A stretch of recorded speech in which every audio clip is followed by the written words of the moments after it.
তারপরে দামাদামি করে 3 জোড়া আমি 3 করে 60 টাকা দিয়ে কিনলাম। আমি ভাবতেছি যে আমি তাহলে 5 টাকা করে দিতেছি। মানে একজন কিনছে 25 টাকা করে আর আপনারা কিনছেন 20 টাকা করে। আমি কিনেছি 20 টাকা দিয়ে। আচ্ছা, এটা ওই সাথে দামাদাম জলি নেছে 4 জোড়া, বেলোয়ার নেছে 2 জোড়া 20 টাকা করে। 20 টাকা করে। আচ্ছা 20 টাকা করে। আর এই ফামাকের চেন আছে মানে সাদা, মানে এই আর কি মালা মালা, এক কথায় মালা মনে করেন যে প্রায় যে জোড়া কত, এই পিস কত 100 টাকা না, প্রথমে 120 টাকা এক জোড়া,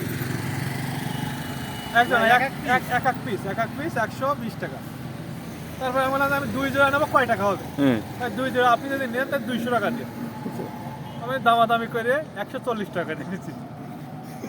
মানে 2 জোড়া 140, 70 করে।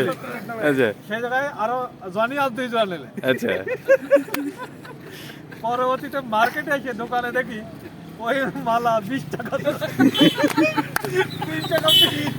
আর আছে কানের দুল 10 টাকা piece। কানের দুল বেশি হলো মার্কেটের সামনে দিয়ে 10 টাকা। মানে আপনারা যারা কক্সবাজারে কেনাকাটা করতে আসবেন তারা এই গল্পটা একটু শুনেন, যে আসলে জিনিসপত্রের দামের যে কাহিনী, এই গল্প মারাত্মক গল্প, বুঝছেন? পরবর্তীতে শুনেন স্যার, পরবর্তীতে দোকান কিনা যাবে না কিছু। যে ভাই, ওরা বলে যে ভাই আমরা 12টা পরে এসে দোকান খুলি, যার জন্য এই সকালে ওই সিরিজে যা হয় মানে ছোট ছোট হকার বাচ্চারা যা করে এরা এইভাবে ভেঙে নেয়, যে যেরকম পারে সেরকম করে নেয়। তার মানে কিন্তু হচ্ছে 12টার পরে যায় আর হয় না দোকান। 100 টাকার মাল 20 টাকায় পাওয়া যায়, 50 টাকার মাল 10 টাকায় পাওয়া যায়। হ্যাঁ, এইটা হচ্ছে আমাদের কক্সবাজার। আমরা এখন 3টা বাজতে গেল, কক্সবাজারের সুগন্ধা পয়েন্টের দিকে যাচ্ছি। ভিডিও হচ্ছে তো স্যার? হ্যাঁ, মোটামুটি সবই হচ্ছে। হ্যাঁ, আপনার কোনো গল্প আছে নাকি?